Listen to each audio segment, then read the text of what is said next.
வணக்கம், welcome to அன்பு channel friends. இன்றைக்கி ஆடி அமாவாசை விரத சமையல் தான் வந்து ரெடி ஆகிட்டுருக்கு. ஒரு பக்கம் வந்து சாதம் வெந்துட்டுருக்கு அடுப்பில், இன்னொரு அடுப்பில் சாம்பாருக்காக வந்து ரெடி பண்ணிகிட்ருக்கேன். காயெல்லாம் சேர்த்து நல்லா வதக்கி மசாலா சேர்த்து ரெடி ஆகிட்டுருக்கு. ஆல்ரெடி வந்து குக்கரில் பருப்பு வேக வச்சு எடுத்துருக்கேன். அது கூட வந்து நம்ம ரெடி பண்ண காயெல்லாம் சேர்த்து கொஞ்சம் தண்ணி ஊற்றி நம்ம வந்து காயை வந்து வேக விடலாம். கூடவே உப்பு சேர்த்துக்கிறேன். காய் நல்லா வெந்த பிறகு நம்மளுக்கு சாம்பார் வந்து ரெடி ஆயிரும். அடுத்து வந்து பார்த்திங்கன்னா சாதம் வடிச்சிட்டு அந்த அடுப்பில் வந்து நான் வெண்டைக்காய் மண்டி தான் வைக்க போகிறேன்.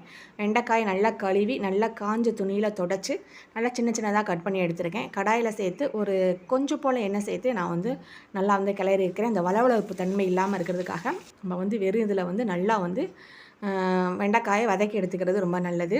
இப்போ வந்து நம்ம தாளிச்சுக்கலாம். தாளித்து அதே இதில் வந்து ஒரு 10 நிமிஷமும் அந்த எண்ணெயிலே மசாலா சேர்க்காமல் கொஞ்சம் கிளறிக்குவேன்.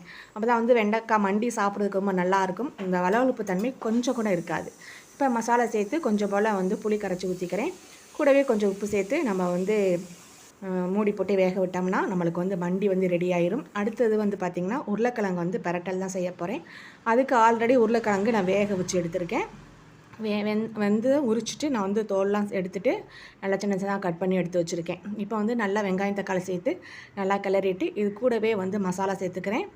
இப்போ வந்து நம்ம உப்பு சேர்த்துட்டு இது கூட வந்து நம்ம வேக வச்ச உருளைக்கிழங்கை சேர்த்து கிளற போகிறோம். உருளைக்கிழங்கு பரட்டலும் வந்து நம்மளுக்கு ரெடி ஆகிடும்.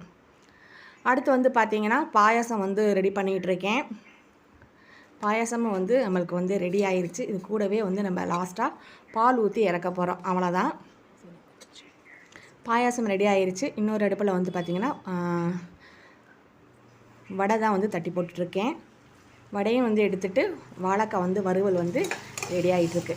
எல்லாமே வந்து சூப்பராக சமைச்சாச்சு. இப்போ நம்ம தலைவாழை இலை போட்டு நம்ம சமைச்சதெல்லாம் எடுத்து வச்சுட்டு என்ன பார்த்திங்கன்னா வடை, வாழைக்காய் வறுவல், கீரை கூட்டு, வெண்டைக்காய் மண்டி, உருளைக்கிழங்கு பரட்டால் அப்பளம் வந்து ரெடியாக எடுத்து வச்சாச்சு.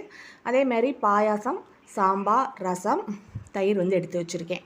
நல்லா முன்னோர்களை நினச்சி நம்ம வந்து படையலை போட்டு சாமி கும்பிட்டு காக்காய்க்கு போய் என் ஹஸ்பண்ட் சாப்பாடு வச்சுட்டு வந்து அவங்க சாப்பிட்டாங்க. அதுக்கப்புறம் நாங்களும் சாப்பிட்டோம். நீங்களாம் சாப்பிட்டீங்களா? நன்றி, வணக்கம், டாடா, பாய்.